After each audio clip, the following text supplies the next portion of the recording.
पाकिस्तान से मशरक़ वस्ता की मजीद 155 परवाज़ें मनसूख कर दी गई। 4 रोज़ के दौरान 600 से ज़ायद परवाज़ें मनसूख हुई हैं। आपको इस हवाले से बताएं कि पाकिस्तान से मशरक़ वस्ता की मजीद 155 परवाज़ें मनसूख कर दी गई हैं। इससे मजीद बात करेंगे अपने नुमाइंदे जावेद असगर चौधरी से। जावेद, क्या सूरत हाल है इस वक्त? जी, खिते में कशीदगी के बाद पाकिस्तान से मशरक़ वस्ता की आज भी 155 परवाज़ें मनसूख कर दी गई हैं, जिनमें कराची के 38, लाहौर की 32, इस्लामाबाद की 36 परवाज़ें शामिल हैं। पेशावर की 16, सियालकोट की 13, फैसलाबाद 8, मुल्तान 10, कोयटा की 2 परवाज़ें भी मनसूख की गई हैं। पाकिस्तान की 4 दिन में मशरक़ वस्ता की मनसूख की परवाज़ों की तादाद 600 से तजावज़ कर गई है, जब 4 दिन में मशरक़ वस्ता की 16,000 से ज़्यादा परवाज़ें मनसूख हुई हैं। अबू धाबी दुबई एयरपोर्ट से फंसे मुसाफिर 34 परवाज़ से पहुंचाया गया है। इत्तेहाद एयर ने 34 परवाज़ें फ्लाइट ऑपरेशन आज दोपहर दुबई तक बंद कर दिया है। एमिरेट्स में दुबई से 16 परवाज़ें रवाना की और कुछ की वापसी हुई, जबकि एक परवाज़ में 160 मुसाफिरों की औसत से 20 लाख मुसाफिर मुतासिर हैं। आज भी 8 मुल्कों की फजाई दूध और फ्लाइट ऑपरेशन बंद है। मशरक़ वस्ता के 7 बड़े एयरपोर्ट पर उसके 10,000 परवाज़ें मनसूख हो चुकी हैं, जबकि दीगर एयरपोर्ट पर भी मनसूख की गई परवाज़ों की तादाद सैकड़ों में है। जी, बहुत शुक्रिया आपका जावेद। अमेरिका और इसराइल की शुरू की गई जंग अब पूरे मशरिक़ वस्ता में फैल चुकी है। ईरानी पासदाराना इनकलाब ने बहरीन में अमरीकी अड्डे को निशाना बनाया, 20 ड्रोन और 3 मिसाइल दाग दिए। अमरीकी सेंटकॉम ने पासदाराना इनकलाब के कंट्रोल एंड कमांड सेंटर को तबाह करने का दावा किया है। ईरानी मिसाइल लॉन्चिंग साइट्स और दीगर अहदाफ को भी निशाना बनाया। सऊदी अरब में अमरीकी सफारत खाने पर भी ड्रोन हमला किया गया। उधर इसराइल और हिजबुल्लाह के भी एक दूसरे पर हमले जारी हैं। इसराइली तैयारों ने बैरूत पर शदीद बमबारी की। लबनान के 59 कस्बों को इनखला की वार्निंग जारी कर दी। हिजबुल्लाह ने भी इसराइली एयरबेस पर ड्रोन हमले किए। आपको खबर दें, सदर ट्रंप का अमेरिका के हथियारों के जखीरे पर इत्मीनान का इजहार। अमेरिका के पास हथियारों का जखीरा औसतन से ज्यादा है। हथियारों का जितना जखीरा अब हमारे पास है पहले कभी नहीं था। सदर ट्रंप ने यह भी कहा कि इन हथियारों के साथ लामतनाही जंग कामयाबी से लड़ी जा सकती है। इसके साथ साथ उनकी जानिब से कहा गया कि बैरून मुल्क भी हमारे बेहतरीन हथियारों के जखीरे मौजूद हैं। जो बाइडन हमारे सारे हथियार ज़ेलेंस्की के हवाले करते रहे। साबिका दौर में सैकड़ों अरब डॉलर के हथियार यूक्रेन को मुफ्त दिए गए। जो बाइडन ने हथियारों का नया जखीरा बनाने की कोशिश भी नहीं की। तो आपको बताएं कि सदर ट्रंप का अमेरिका के हथियारों के जखीरे पर इत्मीनान का इजहार। हथियारों का जितना जखीरा अब हमारे पास है पहले कभी नहीं था। इसके साथ साथ उन्होंने कहा कि बैरून मुल्क भी हमारे बेहतरीन हथियारों के जखीरे मौजूद हैं। जो बाइडन हमारे सारे हथियार ज़ेलेंस्की के हवाले करते रहे। साबिका दौर में सैकड़ों अरब डॉलर के हथियार यूक्रेन को मुफ्त दिए गए।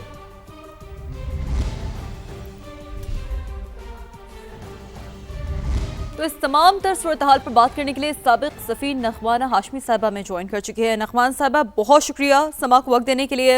यकीनी तौर पर सिचुएशन रूम से जैसे कि हम नाज़रीन को मुसलसल अपडेटेड रखे हुए हैं, जो डेवलपमेंट सामने आ रही हैं, जिस तरह से जो हमलों की तादाद है वो बढ़ती जा रही है। अमेरिका और इसराइल की ईरान के साथ जंग अब नखवाना साहबा यकीनी तौर पर खित्ते में फैलती जा रही है। ईरान ने भी हमले तेज़ कर दिए हैं।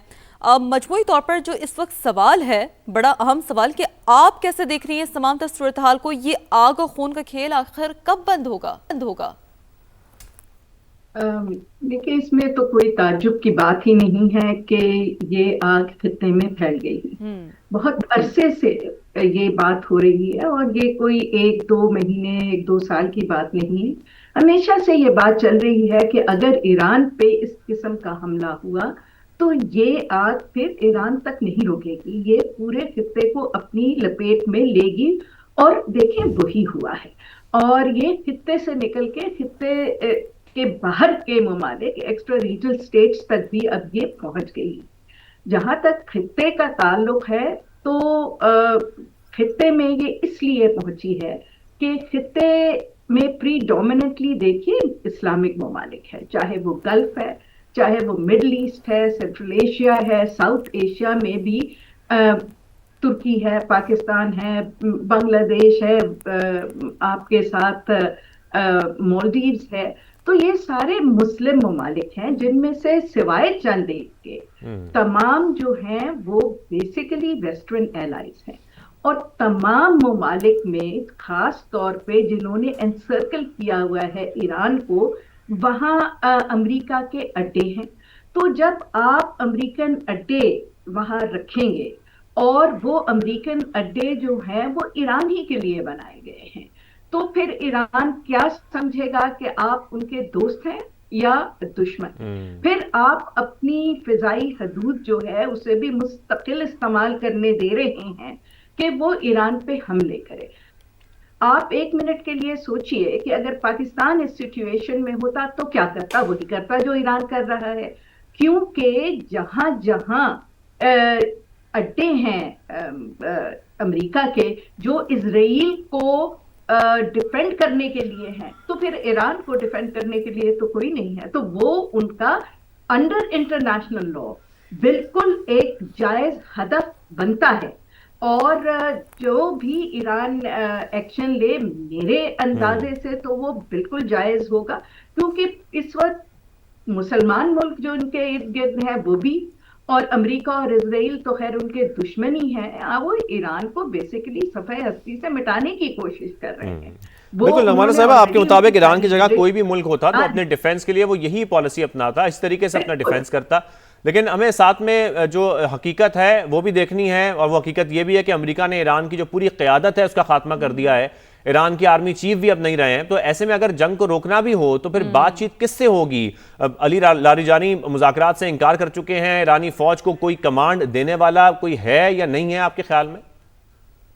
देखिए, आई थिंक ये थोड़ा सा मिसपरसेप्शन है, और कुछ खबरें जान के भी लोगों के जहनों में शक व शुबात पैदा करने के लिए फैलाई जा रही हैं, खास तौर पे वेस्टर्न मीडिया के जरिए, कि ईरान में शायद क्योंकि उनकी टॉप लीडरशिप खत्म हो गई है तो और कोई वहां इन कंट्रोल नहीं है। देखिए, ईरान जिस सिचुएशन में है पिछले 47 इयर्स से, उसने अपना बहुत ही जामे एक सक्सेशन प्लान तैयार किया हुआ है। आप एक लीडरशिप को खत्म करेंगे तो दूसरी पीछे तैयार बैठी है, और बहुत आइडियोलॉजिकली स्ट्रांग है। अभी जो सुनने में आ रहा है कि उनकी जो लीडरशिप, उनके इमाम खामेनी को जो उन्होंने असैसिनेट किया है, और अब उनके बेटे जो आए हैं इस वक्त, वो ज्यादा रेडिकल हैं, और जो ईरान की फौज है और पासदारान है वो भी बहुत आइडियोलॉजिकली स्ट्रांग है। और ईरानी नेशन ने देखे पिछले 300-400 साल में किस पे उन्होंने हमला किया है, हमेशा उन पे हमले होते आए हैं, और वो बहुत रेजिलियंट है। और उन्होंने हर दफा ये साबित किया है कि चाहे उन पे जितनी रिस्ट्रिक्शंस लगा दें, जितना आप उनको तबाह करने की कोशिश करें, वो पहले से ज्यादा मजबूत होकर सरवाइव करके निकलते हैं। और अभी भी आपने देखा वो सरवाइव करके निकले हैं। तो ये समझ लेना कि शायद एक लेयर ऑफ लीडरशिप खत्म हो गई है, तो वो बिल्कुल बहुत बड़ा खतरा है, ये गलत। नगमाना साहबा, कब तक सरवाइव कर सकेंगे वो? आपको लगता है उनकी इतनी कैपेबिलिटी है अभी उनमें कि इस हद तक उनके खिलाफ कार्रवाइयां भी की जाएंगी लेकिन तब भी वो मुकाबला कर सकेंगे? देखिए, उन्होंने कहा है, और एक गैरतमंद कौम को जैसे कहना चाहिए कि हम खून के आखिरी कतरे तक लड़ेंगे, फिर अगर मरना है तो लड़के मरेंगे, ठीक है ना? इस तरह सरेंडर करके हम किसी का गुलाम बन के नहीं मरेंगे। सोचने का सवाल इस वक्त ये नहीं है कि ईरान की कितनी कैपेबिलिटी है, सवाल इस वक्त ये है कि जो इतनी ब्लेटेंट बिल्कुल अनप्रोवोक्ड जंग उन पे मुसल्लत की गई है, जिसमें अब खत्ते के ममालिक भी वेस्टर्न कंट्रीज का और पावर्स का साथ दे रहे हैं, ये कब रुकेगा? क्या उस वक्त रुकेगा जब इजराइल ग्रेटर इजराइल बना लेगा,